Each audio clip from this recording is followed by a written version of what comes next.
lecture tonight, so lots to look forward to. But before we do, quick spiel about the Engineer Cafe, especially for people on stream who've never been here. Completely free, lots of different spaces you can use, an engineer hacker space for everyone. Use it for events, use it for study, use it for getting support, use it for kind of advice for finding jobs and engineering jobs, all that kind of stuff. And we're really here to support individuals and communities, because we're a kind of non-commercial space. We get all our support from Fukuoka City. Yeah, let's just show a few pictures of things you can do. So downstairs, we've got a maker space with a laser cutter, 3D printer. Again, free to use. So if you're interested, please get involved. And if you want to use them, you just have to do a 1-hour sort of safety training session. And then after that, super easy. If you want to do an event, we're opening back up after the sort of slight lockdown situation we had. We're open to all sorts of events. Past events have been things like programming, meetups, study groups. We've got all sorts of technology like monitors, projectors, things like that. Microphones if you want to do a stream or a podcast. We've got various different spaces, from a big hall which will hold 10, 20 people to small meeting room downstairs. And yet loads of stuff, and we keep buying new stuff. So if you want something and you think it might be useful for other people too, you might be able to put in a request and we can get hold of stuff. Yeah, so this is a big call for events. If you want to do an event, please come talk to me afterwards or put a question on the stream. These are just some examples of the spaces upstairs and downstairs. So if you come have a look around, you can take a look at this. Also, with Hack Fukuoka, we're covering a wide range of topics in English. It's a very casual place to try giving a talk. So if you want to talk about something you've made, a little side project, a language or a library you're using at work, you want to do a show and tell, or just your horror story about developing some 20-year-old PHP app, anything, event reports too, please come and give a talk. We accommodate all sorts of lengths, 5 minutes, 20 minutes, anything you want to do. Yeah, if you want to get in touch, please tweet at me, or please come talk to me after the event. So that's about everything. I'm going to hand over now to Amanda, who's going to give a quick talk about Google Apps Scripts. Looking forward to it, so come in. Thank you very much. Oh, sorry, there's background music. I know I forgot something. How do I get to show on this screen? I move it over, or? Yeah, if you move it over, just drag it up. Oh, oops. Cool.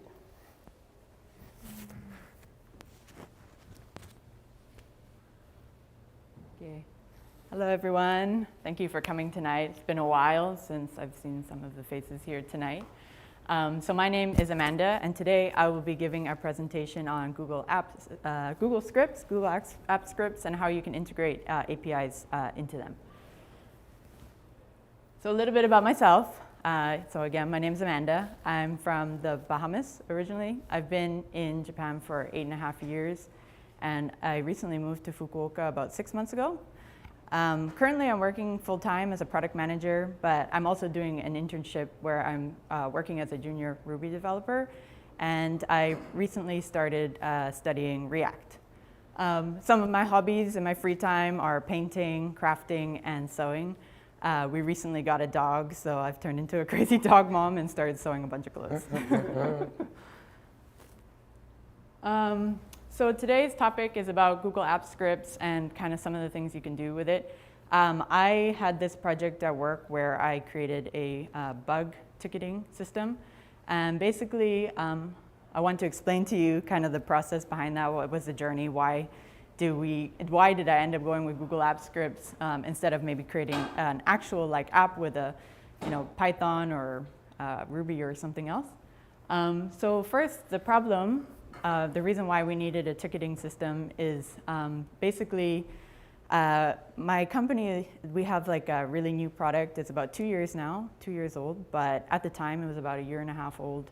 So as you can imagine, it's quite new. We have like a very iterative sprint development life cycles. So we're developing all the time. We have a lot of projects. We're building new things all the time. So as you can imagine, that means there's a lot of bugs. And because of those bugs, we get a lot of requests from the end users to fix these bugs. And our end users are actually people who work in the company, so they have direct contact with the development team. So as you can imagine, there's a bug. We don't have a system set up, so the end user comes straight to the developer and says, hey, can you fix this? That caused a lot of issues. One of them being, okay, we have no idea what these issues are. They're going to one developer is fixing them. They're getting fixed, but we don't know what the problems are. Maybe they're part of a bigger problem. We need to kind of assess this and see how we can fix it. Also, it was a little bit of a lack of information to the other developers who also didn't know what was going on. Maybe stuff they worked on didn't know how to fix it, if there's any issues going on. So we created this system to help streamline communication, identify any reoccurring problems so that we can basically, instead of making patches, actually create a holistic kind of like resolution to the problem. And lastly, identify whether it was a system problem or it's an operations problem. Obviously, if it's the other team making mistakes, we don't want to support that. We want them to resolve their problems and we resolve the other problems. Oh, no. Oh, is it going to come back? Oops.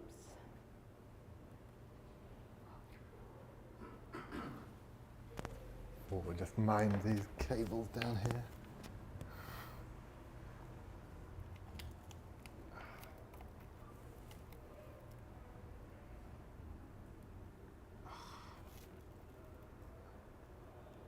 No.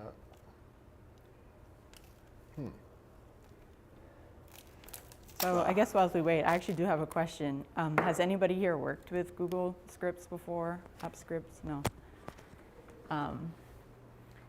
Are any of you also like kind of new to developing or kind of junior developers, or do you have experience? Is this okay? Can you use it? Oh yeah, let me try. Put it back. I think so. People on the stream, we might just have to. We've lost the slides for a bit. We'll try and bring them back in a second, but. Okay. So for everyone who has never used Google Scripts or is new to development, this might be a good presentation for you. Okay, so we decided to build a internal ticketing system, but we had some roadblocks after deciding to develop the project. So the first one was, of course, we wanted to automate it. We don't want it to be manual. But a problem is like our team is developing really quickly, so that means a lot of their time is devoted to these projects that are, for the company, to build revenue for the company, and building a bug system is not necessarily part of the company's goals and strategic plans. So because of that, we couldn't really use the developers as resources at that time, so I was tasked with the project of creating the ticketing system. I'm lazy. I don't want to do manual work. So I thought to myself, okay, I don't want to have to manage these bugs by myself and create tickets manually, so how can I automate this? So one of the other roadblocks was, okay, I don't have access to the product and the hosting of where the product is. So that's not going to be an option. I mean, it was, but it would take time to get oriented around the system and learn the ins and outs of the environment. The second problem was, okay, I could build a web app and I could host it myself, but the setup time and everything, it's just kind of also labor intensive. So I thought, okay, I've used Google Scripts before, maybe I can use Google Scripts. And sure enough, there's a way to use Google Scripts and Jira API to basically create tickets automatically. So the benefit of that was it only took 2 days to develop with testing and everything, really quick, short setup time, and you can make a completely automated process that's completely hands-off, and you don't have to do anything after it's set up. So what did I do? First, I used Google Forms. So this is where the end users will put in their information about bugs. This will then be sent off to a Google spreadsheet. So once it goes into the spreadsheet, it'll be the most recent row, the most bottom row, where all the information is inputted in one row. then that will initialize a Google script, what will then cause the API to start running and send the request to Jira, which will create the ticket automatically. So let's do a code review. So let me see if I can. Do you mind if I just try and fiddle with the stream one more time just to get it working? Sorry to interrupt you. Yeah, we've had some problems with this before. So I have another question. Has anybody used a Google form before? I guess you have to sign up for events here. So maybe you're all familiar with it. Filled it out. You getting anything? So I can do a kind of a walkthrough of the code, or if you're interested, I can show you from the form to the Jira board. Which one do you think you might be interested in seeing? Both? Okay, I'll show the long way.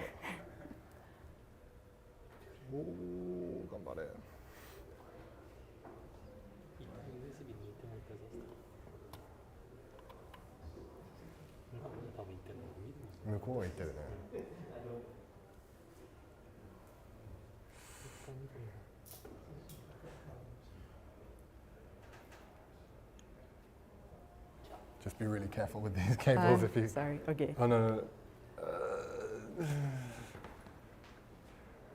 Okay, yeah. Don't touch anything. Sorry about that. Thank you. We good? Okay, so let me try to show you from the form to the ticket and then go through the code a little bit. Let me just find my mouse. Okay, so here is an example of the form. Very basic. You can choose what kind of content you want to have in it. So basically, let's say I want to do, I don't know, this platform, and I want my bug to be fixed in 24 hours. I can put like information about what I want the developer to check. This is only required field, so I will put some information. And then you can add like steps to recreate the bug and images. So I'm going to submit this. And I missed the required field. Give me a second. Engineer test. Oh.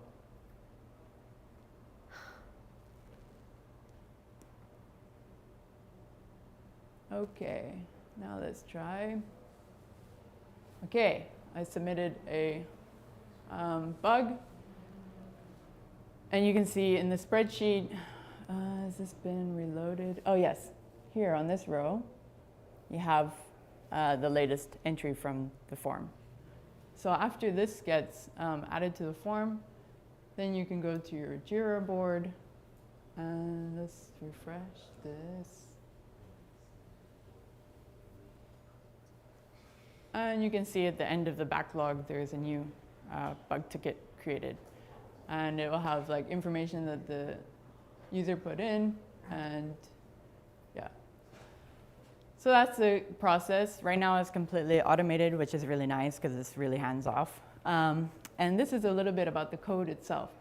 It's a really simple file. It's one file, only a few lines of code. But basically what's going on here is first, I'm authenticating to Jira API. So I have my credentials there, which I have stored in another file because it's secret. And then I have each line of the row kind of assigned to a variable in the script. I also have some kind of calculated fields in here because all of the requests come in Japanese. Our team speaks English, so I have some like translation calculations as well. And then these variables go down to kind of a JSON formatted, I guess, data. I don't know what you call it, data set, and will be then sent as a post request to Jira. So as you can see, it's very simple and easy and straightforward to set up. Some of the merits of this is you can do calculated fields like conditional statements within this script as well. You can also parse back the response and send additional information like attachments or comments depending on the conditions of the bug itself. You can do some additional calculations in the spreadsheet, so that also gives some flexibility. So there's a lot of flexibility in using a script like this. It's perfect for junior or new developers because it's really easily accessible. You don't have to set up any servers or web hosting. It's already supported by Google.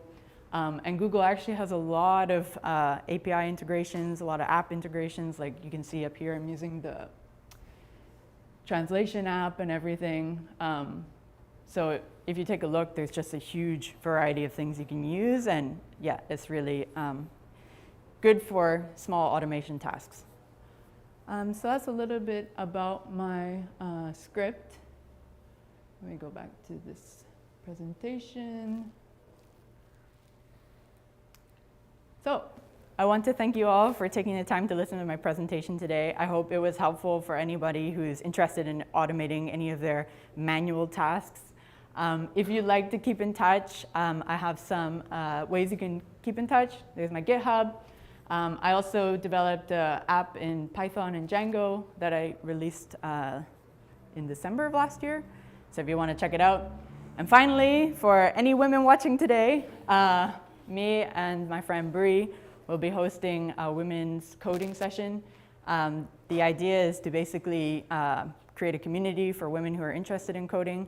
We won't be teaching anything, but if you'd like to, if you're a lady and you're interested in developing or want to code with other developers, this is a space for you to do that. And the next event will be on April 13th, which is a Tuesday. So thank you everybody for listening today. Are there any questions? Yes. 2 questions. One, how do you set it up so that adding a row to the spreadsheet triggers the function that you created? There's an Can you just repeat the question for the stream? Oh. Sorry. So the question was, how do I basically get the row of information from the form? How do you make it so that whenever a new row is created, your function is triggered? What's the hook between the two? On the script part. So it will look for, let's see if I can go back.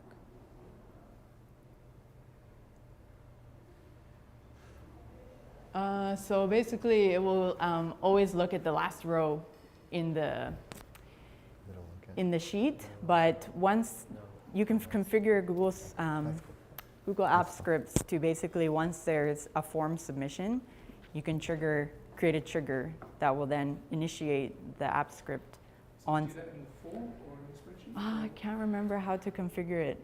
I can definitely look and let you know. But yeah, there's like a configuration screen where you can select how you want to trigger the app script. And that's one of them. The other ways you can try triggering app scripts, which I've done with other projects, is you can actually create like a button. So if somebody's in the form, you can create, like, click a button. But yeah, they do have kind of configurations for on form submit, then trigger the app script. The second question was, in terms of sort of operating something like this, if I wanted to iterate on it, I'd want to have like a production environment and a development version. Yes. How do you manage that kind of stuff? Is it all just sort of copy-paste? That is definitely copy-paste. I don't know if there's a way to, maybe there's ways to kind of, I don't know, deploy it in a production after testing. I currently have it in 2 kind of different scripts, so I showed you the test version. And yeah, I do work on them independently, so I usually test in this one first before I make any changes to the production one. It's all manual, you sort of make changes and copy Yeah. over and paste it. Thank you.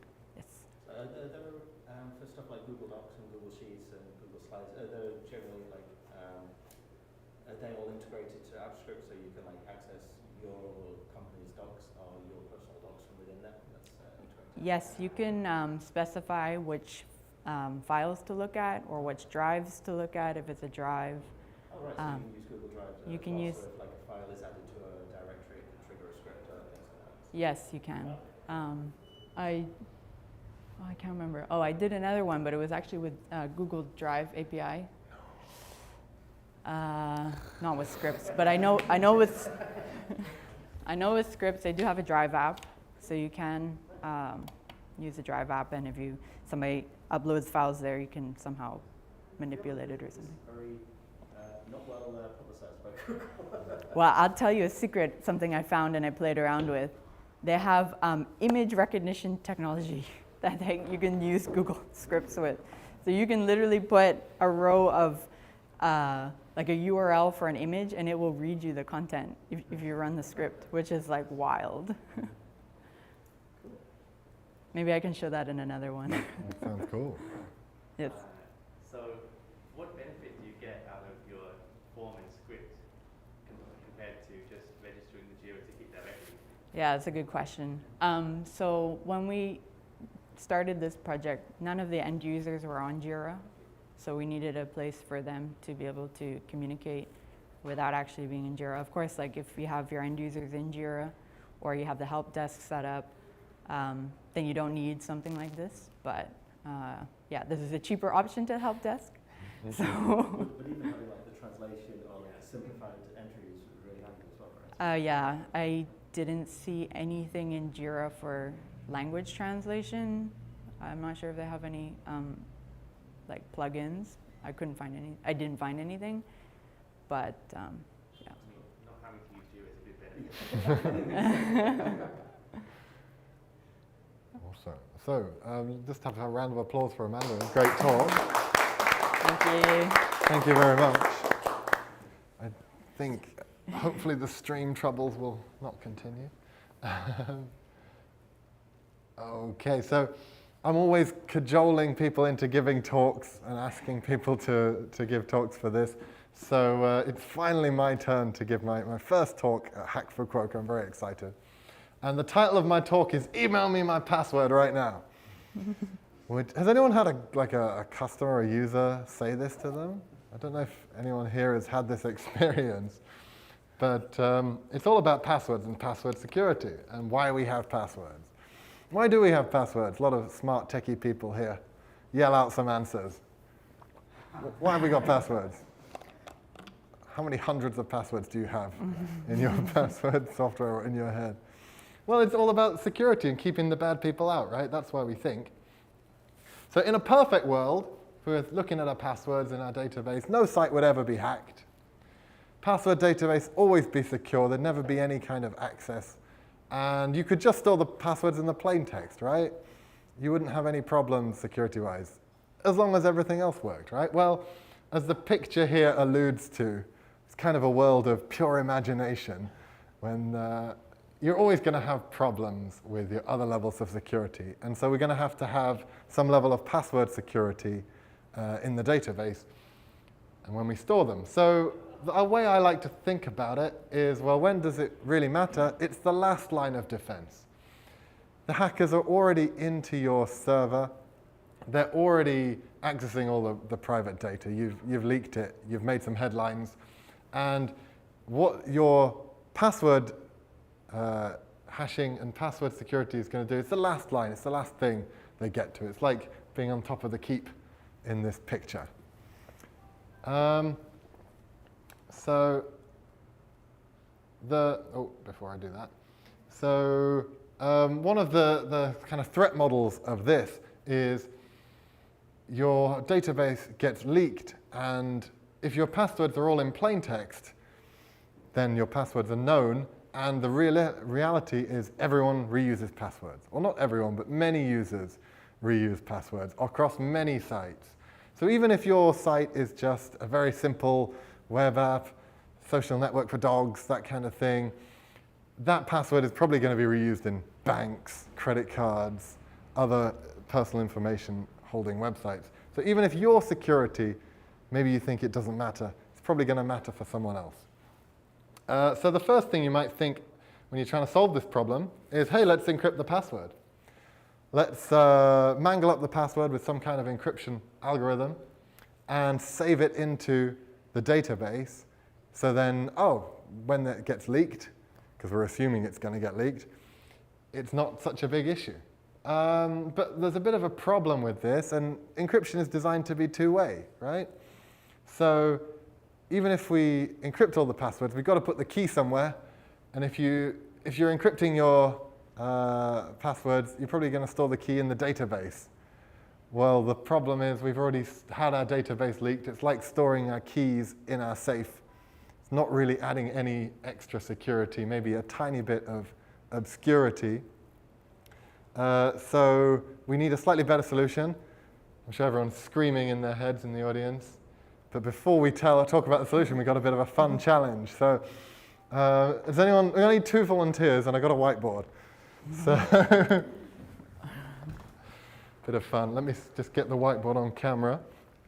Who wants to volunteer? Who feels confident? Don't worry, it's not going to be, it's nothing bad. Go on then. And one more person, anyone want to jump in? Is this the same microphone? No, we've got to flip it. We've got a big reveal. Anyway, go on. Go on. Thank you very much for your volunteer. Round of applause for the volunteers, please. Oh. So, whoop. No expense spared. Right, grab a pen, and all you have a challenge. On your right is a number, 2291. On your left is 2 numbers. Do you want to grab another pen over here as well? So on the left, the challenge is, can you multiply those 2 numbers together? Great. On the right, the challenge is, can you find 2 numbers which multiply together to make this number? Okay, on your marks, let's, an honest answer. Why don't you try some first? Let's go, okay, let's go. There's no clock. Can we remember long multiplication? You can write anything down, I mean, go for it. I mean, you can use your calculator on your phone if you want. Anyway, I think this is a fair test. So, as most people have probably noticed, that timesing 2 numbers together it takes a bit of time, but it's not too bad, right? If you remember our high school maths, if you've been homeschooling, then you can probably work it out. Trying to find 2 numbers to factor this one. Any luck on the phone? What do we try dividing by? Very random prime number. Is that right? 99? I can't remember how to do it. Oh, I think we're a little bit off. Yeah. Anyway. Maths? I don't think maths. More program. You're close, you're within 50. Anyway. Oh, wow. Well, we've got a bit of an upset. So yes. So you were close, but the actual answer for multiplying the 2 numbers is 391, 391. Never mind. So thank you very much for your help. But basically, even with a smartphone, even with a calculator, it's pretty hard to find the factors of a number. But it's pretty easy to find. It's supposed to be pretty easy. If you had a bit of practice, not coming off a long day of hard work, it's pretty easy to find the 2 numbers multiplied together. And the basic idea of this is what underpins hashing and hash functions. So let me slide this to one side. Whoops, sorry. So we're going to take a quick look at hash functions. And cryptographic hashes are designed to be one way, and that's the key difference. Instead of encrypting and decrypting, it's a one-way process. So we might have a little hash value like this, and we put the password in, we get the hash value out, and we can't go backwards. So as long as you can't go backwards, this makes it a good choice for storing passwords, and it's quite computationally expensive to work out the hash values for all the passwords. Interestingly, an aside, what is this on the right? Hash browns, right? Chicken nugget, no. hash browns, right? Come from the same place. So hash comes from a French word which means to chop up or to mince. So we're chopping up our passwords and we're chopping up our potatoes. So let's just have a quick look at a very simple hash flow. A user inputs a password, the hash gets created, the hash is then compared to another hash in the database, and if they're the same, you can log in. If they're different, you can't log in, you don't know password, right?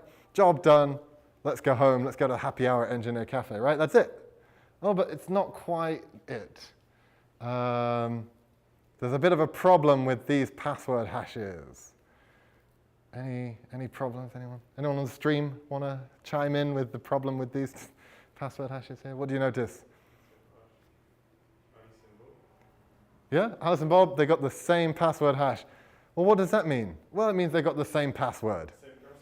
Well, it could be the same person, you know, 2 accounts, same person. But so right now with a basic hash, 2 of the same password means the same password hash, which is a bit of a problem because if we know Bob's password, Bob lacks terrible security. He leaks it everywhere in plain text.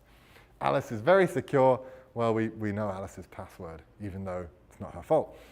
So what's the next step to add onto this is adding a salt. Maybe you've heard about salts. A salt is essentially a random bit of data that you put together with the password before you hash it.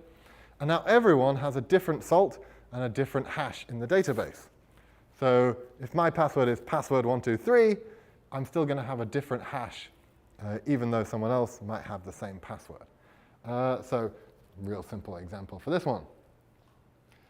Looking good. Different passwords, different salts. Same password, different salt, different hashes. Of course, what happens now? What happens when computers get much better, much more fast? This is a Cray supercomputer. Well, when computers get faster, they can solve the hashes more quickly. They can find out potentially what your password is more quickly. And so even if you're using the same hash and the same hashing algorithm, the computation time gets lower, the chance of cracking gets higher as time goes on. So bcrypt, the algorithm that many people use for passwords and password hashes, has a round. So the number of rounds you apply is built in. And this makes it, means you can adjust the level of difficulty for finding a hash. It's very neat. So for instance, the default, I think, is 10 rounds, and that used to take about a second, but now it takes about 100 milliseconds or something. So I've got a little live demo of this.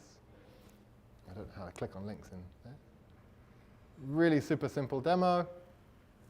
You can try it out yourself as well. It's just, where's my pointer? There we go. It's basically just a couple of lines calling a bcrypt function and timing how long the bcrypt function takes to run. The bcrypt is the hashing algorithm for password hashing. Let's take a look at the output, and as you can see, it's just printing out the hashes and how long it takes to hash, and then slowly ramping up the cost or the number of rounds. So as we add rounds, the computation to get the hash takes longer. So if you imagine you're a hacker and you're trying to work out a whole database, 10,000 people's passwords, if it takes you a long time to work out one hash, it's going to take you much longer to work out everyone's hashes. Added together with the salt, and that's a nice thing to protect your users from this. The downside being, of course, that if you choose, say, your number of rounds, the cost there is 17. The hash time is 18 seconds. It then takes 18 seconds to log in. So, because you have to calculate the hash every time you log in. So you've got to find a sweet spot between the two. Awesome. Let's go back. Just a quick example of what the actual hash that gets stored in the database looks like. The version number for the version of bcrypt you're using, the number of rounds you've chosen, and the salt and the password hash just stuck together in a big base64 encoded string. Yeah. So that's basically a very, very quick rundown of the idea behind password hashing and bcrypt. It's a really fun little topic that maybe you've touched upon when you're making a web app, but you haven't quite thought about so much. A bit of practical advice for users: don't ever reuse passwords. Hopefully everyone here is using a password manager, but if you're not, today is the day you should start. Even a paper notebook is probably going to be better than reusing passwords, because data leaks happen all the time. If you want to check out data that's been leaked recently, go to haveibeenowned.com. You can type in your own mail address and find out how much your data has been leaked. I don't have any email addresses that haven't been leaked at least once, so it's not good. Advice for developers: don't store plaintext passwords. Worth saying twice. If anyone's storing plaintext passwords, I'm sure you're not. It's terrible. But also watch out for things that act like passwords and how you store them. So things like login keys, session keys, all this other stuff that might have the same privileges attached, but we're not calling it a password. And this talk, I'm no security expert. If you're running a bank, please don't talk to me. But it's just one very small part of the security puzzle. It's a very, very complicated, large picture. But it's one thing we can do to make users more secure and our web apps more secure. Cool. So thanks, everyone, for a quick, very fast run through fun stuff on passwords. Does anyone have any questions or any questions on the stream, things like that? Yeah? So in terms of using the database record to authenticate somebody, when I submit a login form, I'm usually putting in a username and a password. Yeah. So with the salted hash, you would look at the database and say, is there somebody with this username, what's their salt? Yeah. Then take that, if you find it, and then combine that with the password and then calculate the hash. Yes. Two database hits per. Well, basically, it all basically happens seamlessly, I think. So a lot of the bcrypt libraries have these helper functions to do all your comparisons. But yeah, I think what you're saying about checking the username and then the hash is essentially true. Yeah, another question? How would it be possible to find out if, let's say, we have one account and we have one username and one password and multiple users? How would it be possible to find out if the account has been used by more than one user or, yeah. So the question is basically, if I have one account with, say, 2 people sharing the password? Yeah, and this account is usually only made for one person to use it. I see. I think that's beyond the scope of password hashing, right? Because I don't know who's sitting down at the computer. I don't know who's typing in that password. So if you're Netflix trying to stop people sharing passwords, I don't think password hashing is going to help you on that one. Cool. Any other questions? I think you said it, but just to be clear. Yeah. The benefit of the salt. Mm. So if without the salt, you're storing the password hashed in it. Yeah? But with the salt, you're storing the salt and the hash password in the database. Yes. So in both cases, if you get hold of the database, you still don't know what the user password is. That's true. So what's the benefit of the salt? So it's just adding computational complexity. So yeah, the question was, what's the benefit of the salt? Why bother with the salt? Maybe I skimmed over it a little bit quick. But basically, there was a thing called rainbow tables, which came out where basically people use graphics cards to calculate hashes for loads and loads of common passwords. And the common passwords, they could just have all the hashes for them. So adding the salt, if your salt, say, had 100,000 extra values, that means one password could be 100,000 different hashes. Thanks for that little clarification. In fact, I did make a little addendum because there was a leak just a few weeks ago from a breach. Gab, I think, was this site. I don't know what the site is, but I looked at this blog post about it, and hey, bcrypt hashes, version 2a, out of date. 10 rounds, the default. And these are all the passwords that people had. So there's a bit of a point here that even if you have a salt, have password hash, have all the right stuff, if people are choosing 1, 2, 3, 4, 5, 6 as their password, you're probably not gonna. I mean, this is a big site with like tens of thousands of users, I think. So someone's gonna choose a bad password, right? So you might, depending on your application, if it's internal or external, you might be able to train people to use better passwords or use other methods of authentication. So in a case like this, even loads of bcrypt and loads of password hashing, it's not going to save you. I thought it was fun that came up. Cool.